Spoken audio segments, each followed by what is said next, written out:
Dear students, அனைவருக்கும் வணக்கம்.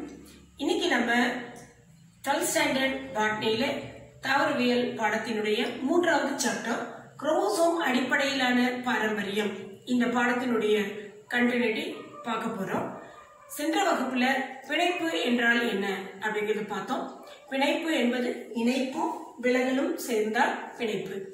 இதுல பிணைப்பு என்றால் என்ன அப்படிங்கிற விளக்கத்தை பொறுத்த வரைக்கும் நம்ம என்ன விளக்கம் சொல்லியிருக்கோம் அப்படின்னா, குரோமோசோம்களில் ஜீன்கள் அருகருகே இருக்கும் பொழுது அவை பிணைப்புற்ற மரபணுக்களாக காணப்படுகின்றன. அப்ப குரோமோசோமில் இருக்கக்கூடிய மரபணுக்கள் அருகருகே இருந்தால் அவை கேமெட்டுகள் உருவாக்கத்தின் பொழுது அந்த ஜீன்களானது மரபணுக்களானது ஒன்றை விட்டு ஒன்று பிரிவதில்லை. அப்படியே அதனுடைய அடுத்த சந்ததியில் அந்த மரபு வழி தோன்றலானது அப்படியே வருகிறது. அடுத்த சந்ததிக்கு அந்த இரண்டு மரபணுக்களும் தங்களுடைய பண்புகளை கடத்துகின்றன. சோ இந்த மாதிரி இந்த மரபணுக்கள் ஜீன்களினுடைய அந்த ஒருங்கிணைந்த பண்பு, இதைத்தான் பிணைப்புன்னு சொல்றோம். இப்போ அந்த பிணைப்புல முந்தைய வகுப்புல நம்ம இணைப்பு என்பதற்கான ஒரு விளக்கம், அதாவது மெண்டலினுடைய இருபண்பு கலப்பிலிருந்து ஒரு மாறுபட்ட கலப்பை எப்படி பேட்சன் மற்றும் புன்னட் என்பவர்கள் 1906 லத்தேரஸ் ஓடரேட்டஸ் என்ற இனிப்பு பட்டாணி தாவரத்தில் ஆராய்ச்சி மேற்கொண்டார்கள் அப்படிங்கறத அதை இணைப்பு என்ற ஒரு ஆய்வை நான் முந்தைய வகுப்புல விளக்கியிருக்கேன். அந்த இணைப்பில் பொறுத்த வரைக்கும் பாத்தீங்கன்னா, இணைப்பு என்பது சிஸ் வகையை சார்ந்த குரோமோசோம்கள் பற்றி விளக்கம் சொன்னோம். அந்த சிஸ் வகையை ஒரு முறை ஞாபகப்படுத்திக்கலாம்.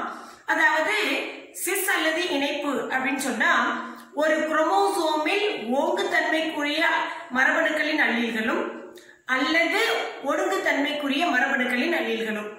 அப்போ ஒன்று ஒரு குரோமோசோமில் ஓங்குத்தன்மைக்குரிய அல்லீல்கள் இருக்கும் அல்லது ஒடுங்குத்தன்மைக்குரிய அல்லீல்கள் இருக்கும். இந்த மாதிரி ஓங்குத்தன்மை அல்லது ஒடுங்குத்தன்மை கொண்ட மரபணுக்களின் அல்லீல்களானது ஒரே குரோமோசோமில் இருந்து அப்படியே அடுத்த சந்ததிக்கு பாரம்பரியமானால் ஒரு கேமெட்டுகள் மூலமாக அந்த பண்புகள் அப்படியே வந்துருச்சு, அந்த அல்லீல்கள் அப்படியே பண்புகளை கொடுத்துருச்சுன்னா இதைதான் இணைப்பு அல்லது சிஸ் வகை அப்படின்னு சொல்றோம். இப்போ அடுத்தது நம்ம இன்னொன்னு பார்த்தோம், விலகல். அதாவது விலகல் என்பது டிரான்ஸ் வகை. அததான் இப்ப நம்ம பார்க்க போறோம். டிரான்ஸ் வகை என்பது என்ன அப்படின்னு பாத்தீங்கன்னா, இங்கே ஓங்கு அல்லீல்கள் மற்றும் ஒடுங்கு அல்லீல்கள். அப்போ இங்க பாத்தீங்கன்னா கேபிட்டல் ஏவும் ஸ்மால் பியும் ஸ்மால் ஏவும் கேபிட்டல் பியும். இங்கே ஓங்கு அல்லீல்கள் மற்றும் ஒடுங்கு அல்லீல்கள், ஓங்கு அல்லீல் மற்றும் ஒடுங்கு அல்லீல்கள் வேறுபட்ட குரோமோசோம்களில் காணப்படுகின்றன. அப்போ இந்த குரோமோசோமில் ஒரு ஓங்கு அல்லீல், இந்த குரோமோசோமில் ஒரு ஓங்கு மரபணுக்கான அல்லீல்.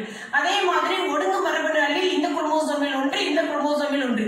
இப்படி வேறுபட்ட குரோமோசோம்களில் ஓங்கு மற்றும் ஒடுங்கு அல்லீல்கள் காணப்பட்டு இவை அதாவது வேறுபட்ட கேமெட்டுகள் மூலமாகவே, அப்ப இங்க இது உருவாக்கிற கேமெட் இதோட இந்த கேமெட் இதுல இருந்து இந்த ஓங்கு மற்றும் ஒடுங்கு அல்லீல்களுக்கான பண்புகள் வேறுபட்ட கேமெட்டுகள் மூலமாக சந்ததிகளுக்கு அப்படியே பாரம்பரியமானால் அதைதான் டிரான்ஸ் வகை அல்லது விலகல் வகை அப்படின்னு நம்ம சொல்றோம். அப்போ இந்த நிகழ்வை எப்படி பேட்சன் மற்றும் புன்னட் லத்தேரஸ் ஓடரேட்டஸ் என்ற இனிப்பு பட்டாணியில விளக்கி இருக்காங்கன்னு பார்க்கலாமாங்க. இங்கே முதல்ல இணைப்பு என்ற ஒரு ஆய்வில், அந்த இணைப்பு என்பதை விளக்குவதற்காக அவர்கள் மேற்கொண்ட ஆய்வில் ஊதா நிறத்தை உருவாக்கும், ஊதா நிற மலரை உருவாக்கக்கூடிய தாவரம் நீண்ட மகரந்தத்தை பெற்றிருந்தது. அதே மாதிரி சிவப்பு மலரை அங்கே உருண்டை அல்லது வட்ட மகரந்தம், இந்த மாதிரி தான் ரெண்டையும் கலப்பு செய்தாங்க. ஆனா இங்கே அதையே அப்படியே மாத்தி பண்றாங்க. அதாவது ஊதா நிறத்திற்கான அந்த பண்பிற்கான மரபணுவையும் உருண்டை மகரந்தம் வட்ட மகரந்தத்திற்கான மரபணுவையும் எடுத்தாச்சு. அதே மாதிரி சிவப்பு நிற மலருக்கான மரபணுவும் நீண்ட மகரந்தத்திற்கான மரபணுவும் எடுத்தாச்சு. அப்போ இங்கே ஊதா மலருக்கு கேபிட்டல் பி பர்பிள் கலர், உருண்டை மகரந்தத்துக்கு ஸ்மால் எல், இங்கே சிவப்பு மலருக்கு ஸ்மால் பி, நீண்ட மகரந்தத்துக்கு கேபிட்டல் எல். அப்போ இத பார்த்த உடனே உங்களுக்கு தெரிஞ்சிடும் ஒரு கேபிட்டல் லெட்டர் ஒரு ஸ்மால் லெட்டர். அப்போ ஆட்டோமேட்டிக்கா இங்கே இது சிஸ் வகையில இருந்து எப்படி வேறுபட்டு இருக்கு அப்படிங்கிறது தெரிஞ்சிடலாம்.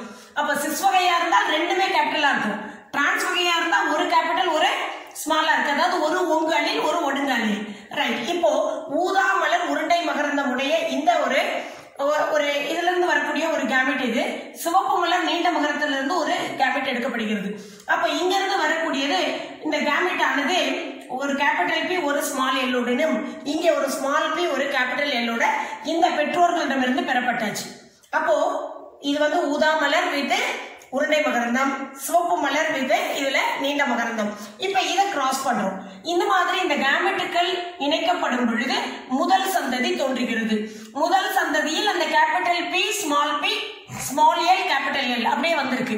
அப்போ ஒரு கேபிட்டல் P வந்துட்டாலே அது நீல மலரை குறிக்கும், ஒரு கேபிட்டல் L இருந்துட்டாலே அது நீண்ட மகரந்தம்.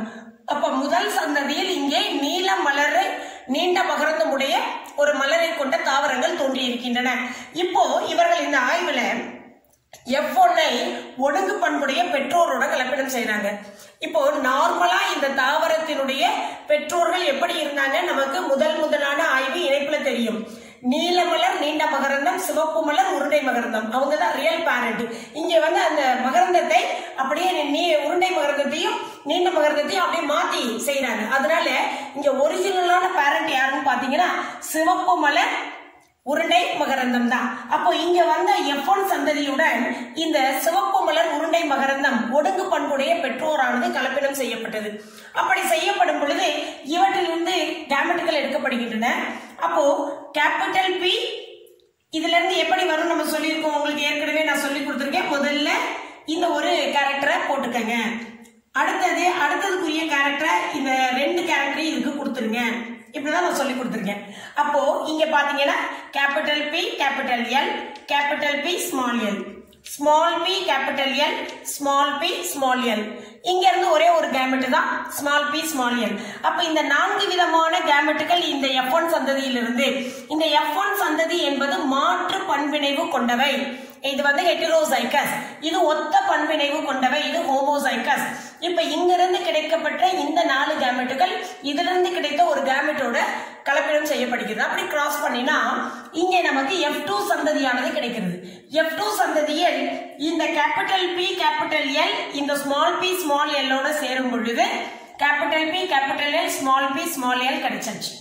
அடுத்தது இந்த கேபிட்டல் P ஸ்மால் L இந்த ஸ்மால் p ஸ்மால் L. அப்போ capital P small p 2 small L ஓட இரண்டாவது வெரைட்டி கிடைச்சிருச்சு. மூணாவது small p capital L with small p small L. அப்போ small p capital L small L கிடைச்சிருச்சு. நான்காவதாக இந்த கேமெட் இதோட கலப்பினம் செய்யப்படுகிறது. Small p small L small L. அப்ப இந்த நாலாவது கிடைச்சிருச்சு. இப்போ ஒரு கேபிட்டல் P இருந்தாலே அது ஊதா மலர், ஒரு கேபிட்டல் L இருந்தாலே நீண்ட மகரந்தம். அப்போ ஊதா மலரில் நீண்ட மகரந்தம் 1. இங்க ஒரு ப்ளூ கலர் கேபிட்டல் P இருக்கு, அது வந்து பர்பிள் கலர். அப்போ ஊதா மலர், இங்க வந்து கேபிட்டல் L இல்ல, அப்போ அது வந்து உருண்டை மகரந்தம், இது 1. அடுத்தது ஸ்மால் p ரெண்டுமே, அப்போ இங்கே சிவப்பு மலர், இங்க ஒரு கேபிட்டல் L இருக்கனால நீண்ட மகரந்தம் 1.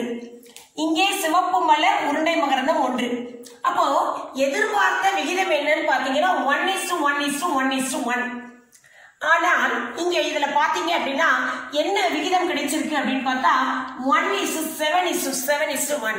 இதையே இணைப்பை கொஞ்சம் ஞாபகப்படுத்தி பாருங்க. எதிர்பார்த்த விகிதம் என்பது 1:1:1:1 தான். ஆனால் கிடைத்த விகிதம் என்பது 7:1:1:7. பட் இங்க பாருங்க கிடைத்த விகிதம் 1:7:7:1. இங்க இத கொஞ்சம் அனலைஸ் பண்ணோம்னா நமக்கு இது புரிஞ்சிடும். அதாவது ஊதா மலர் நீண்ட மகரந்தம், மொத்தம் இதுல வந்து ஊதா மலர் நீண்ட மகரந்தம், சிவப்பு மலர், இங்க பாத்தீங்கன்னா ஊதா மலர் உருண்டை, சிவப்பு மலர் நீண்ட மகரந்தம். இங்க பெற்றோர்கள் நம்ம யார் எடுத்துக்கோன்னு பாருங்க. ஊதா மலர் உருண்டை மகரந்தம், ஊதா உருண்டை, சிவப்பு மலர் நீண்ட மகரந்தம், சிவப்பு மலர் நீண்ட மகரந்தம். அப்ப இந்த ஊதா மலர் நீண்ட மகரந்தம் என்பது மறு கூட்டிணைவு. இங்க இவை ரெண்டும் தான் பெற்றோர்.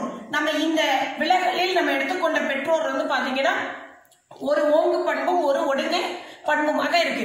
அப்போ இந்த ஊதா மலர் நீண்ட மகரந்தம் என்பது இந்த சிவப்பு மலர் உருண்டை மகரந்தம் என்பது மறு கூட்டிணைவு. ஊதா மலர் வித் உருண்டை மகரந்தமும் சிவப்பு மலரோட நீண்ட மகரந்தம் என்பதுதான் பெற்றோர் வழித்தோன்றல்கள். இந்த பெற்றோர் வழித்தோன்றல்கள் என்பது எப்படி இது அதிகமாக வந்திருக்கு? அப்ப 100 தாவரங்கள் உருவாக்கப்பட்டால் அது 44 ஊதா மலர் உருண்டையும் சிவப்பு மலர் நீண்டது 44 என 88. இங்க ஊதா மலர் நீண்ட மறுக்கூட்டிணைவும் சிவப்பு மலர் உருண்டையில ஒரு மறுக்கூட்டிணைவும் 6. அப்ப டோட்டலா போட்டோம் அப்படின்னு சொன்னா 88 பெற்றோர் வழித்தோன்றலும் 12 மறு கூட்டிணைவும் வருகின்றன. இந்த மறு கூட்டிணைவு என்பதற்கு காரணம் என்ன அப்படின்னு பாத்தீங்கன்னா, இங்கே குறுக்கே கடத்தல் என்ற ஒரு நிகழ்வு. இதை நான் சென்ற வகுப்புலேயே உங்களுக்கு சொல்லியிருக்கேன். அதாவது ஒரு கேமெட்டுகள் உருவாக்கத்தின் பொழுது மியாசிஸ் என்ற செல் பிரிதல் நடைபெறும். அந்த மியாசிஸ் ஒன்றில் புரோநிலை ஒன்றின் பொழுது லெப்டோட்டின், சைகோட்டின், பாக்கெட்டின், டிப்ளோட்டின், டயகனசிஸ் என்ற 5 நிலைகள். அதில் பாக்கெட்டின் என்ற நிலையின் பொழுது அங்கே பாத்தீங்கன்னா சகோதரி அல்லாத குரோமாட்டிடுகள், அதாவது ஜோடி ஜோடியா குரோமோசோம்கள் பேர் ஆகும் இல்லையா, ஜோடியும். அப்போ சகோதரி அல்லாத குரோமாட்டிடுகள் என்பது இந்த ஒரு குரோமோசோமினுடைய 2 குரோமாட்டிட் வரும், பக்கத்தில் இருக்க இன்னொரு குரோமோசோமுக்கு 2 குரோமாட்டிட் வரும். அப்ப இதுல இருக்கிற ஒரு குரோமாட்டிடும் அதுல இருக்கிற ஒரு குரோமாட்டிடும் அருகருகே கயாஸ்மா என்ற ஒரு புள்ளியில் இப்படி சந்திக்கும். அடுத்து மீண்டும் அந்த கயாஸ்மா புள்ளியை விட்டு அது விலக ஆரம்பிக்கும் பொழுது தங்களுடைய குரோமாட்டிட் துண்டுகளை அங்க இருக்கக்கூடிய ஜீன்களோட மரபணுக்களோட அப்படியே இடமாற்றிக் கொள்ளும். இந்த நிகழ்வை தான் குறுக்கே கலத்தல் அப்படின்னு நம்ம சொல்றோம். அப்போ அந்த மாதிரி ஒரு நிகழ்வு நடக்கும் பொழுது இங்கே அந்த பிணைப்புற்ற மரபணுக்களாக, அதாவது குரோமோசோமில் அருகருகே இருக்கக்கூடிய அந்த மரபணுக்கள் பிணைப்புற்ற மரபணுக்கள் என பிணைந்த ஜீன்கள். இந்த பிணைப்புற்ற மரபணுக்கள் பிணைந்த ஜீன்கள், லிங்க்டு ஜீன்ஸ் சொல்லுவோம். இவை எந்த காரணம் கொண்டு ஒன்றை விட்டு ஒன்று விலகாமல் பிரியறதே கிடையாது, அப்படியே பாரம்பரியம் அடைகிறது, அடுத்த சந்ததிக்கு வருகிறது. அப்போ பிணைப்புற்ற மரபணுக்கள் இங்கே அருகருகே குரோமோசோம்களில் காணப்படுவதால் அவை இந்த குறுக்கே களத்தில் என்ற ஒரு நிகழ்ச்சி அங்கே நடைபெறுவதற்கு வாய்ப்பில்லை. ஏன்னா குறுக்கே களத்தில் இவை இங்கிருந்து அங்கிருந்து இடம் மாறணும். பிணைப்புற்ற மரபணுக்கள் இடம் மாற அப்படியே ஒன்றை விட்டு ஒன்று போகாது, போனா 2 சேர்ந்து போயிடும். அப்ப அந்த மாதிரி குறுக்கே களத்தில் என்ற ஒரு நிகழ்வு இங்கே இல்லாததுனால இங்க பாத்தீங்கன்னா பெற்றோரின் வழித்தோன்றல் அதிகமாகவும் அங்கே மறு கூட்டிணைவு என்பது இந்த கேமெட்டுகள் அதனுடைய மரபணுக்களை இப்படி இடமாற்றிக் கொள்வதை தான் மறு கூட்டிணைவுன்னு சொல்றோம். அந்த மறு கூட்டிணைவு என்பது மிக குறைவாக இருக்கு. அப்போ இப்ப நமக்கு என்ன புரிஞ்சிருக்கு அப்படின்னா, பிணைப்பு என்ற ஒரு நிகழ்விற்கு முழுக்க முழுக்க காரணமாக இருப்பது பிணைப்புற்ற ஜீன்கள் அப்படியே அருகருகே இருந்து கொண்டு அவை அப்படியே பாரம்பரியம் அடைவதுதான். இதுதான் பிணைப்பினுடைய முழு விளக்கம். அப்போ அங்கே தோன்றுகின்ற யங் ஒன்ஸ் எல்லாமே பார்த்தோம்னா இரண்டாவது சந்ததியில் 8 சந்ததியில் பெற்றோர் வழி தோன்றல்கள் அதிகமாக இருப்பதும் மறு கூட்டிணைவு மிக குறைவாக இருப்பதற்கு குறுக்கே களத்தல் என்பது அங்கே நடைபெறுவதற்கு சாத்தியம் இல்லை என்பதுதான். சோ இந்த நிகழ்வை நம்ம இந்த ஒரு விளக்கங்கள் மூலமாக, இந்த ஆய்வுகள் மூலமாக பேட்சன் மற்றும் புன்னட் என்ற 2 அறிவியல் அறிஞர்கள் நமக்கு தெளிவாக பிணைப்பை விளக்கமாக சொல்லியிருக்காங்க. இப்ப இந்த பிணைப்பில் இணைப்பு மற்றும் விலகலுக்கான இந்த விளக்கத்தை நீங்க ஒரு முறைக்கு 2 முறை பார்த்துட்டே இருந்தீங்க, படிச்சுட்டே இருந்தீங்கன்னா ரொம்ப எளிதாக புரிஞ்சிடும். அப்போ இந்த விலகல் என்பது ஒத்திசைவான குரோமோசோம்கள் என்பது தாயிடமிருந்தும் தந்தையிடமிருந்தும் வந்த குரோமோசோம்கள், ஓங்கு மற்றும் ஒடுங்கு அலீல்கள். இதுல ஒரு ஓங்கு அலீல் ஒடுங்கு அலீல், இன்னொரு இதுல ஒரு ஓங்கு அலீல் ஒடுங்கு அலீல், வெவ்வேறு குரோமோசோம்கள் அமைந்து வேறுபட்ட கேமெட்டுகள் மூலமாக தனியாக மரபு வழி அடைந்தால் அதுதான் விலகல் அல்லது டிரான்ஸ் வகை. அப்ப இங்கே சிஸ் வகையும் டிரான்ஸ் வகையும் தெளிவாக புரிந்து கொண்டால் இங்கே பிணைப்பு என்பது மிக எளிதாக நம்ம விளங்கிக் கொண்டு புரிந்து கொள்வதற்கு ரொம்ப எளிதாக இருக்கும். சோ அப்போ பிணைப்பு என்பது முக்கியமாக இதற்கு காரணம் பிணைப்புற்ற ஜீன்கள் குரோமோசோமில் அருகருகே இருப்பது மட்டுமே. சோ இன்று இந்த பிணைப்பு மற்றும் இணைப்பு மற்றும் விலகல் இந்த 2 ஆய்வுகள் முடிஞ்சிருக்கு. நம்ம அடுத்த வகுப்பில் தெளிவாக குறுக்கே கலத்தல், குறுக்கேற்றம் என்றால் என்ன, க்ரோசிங் ஓவர் பத்தி நம்ம பார்க்கலாம். நன்றி.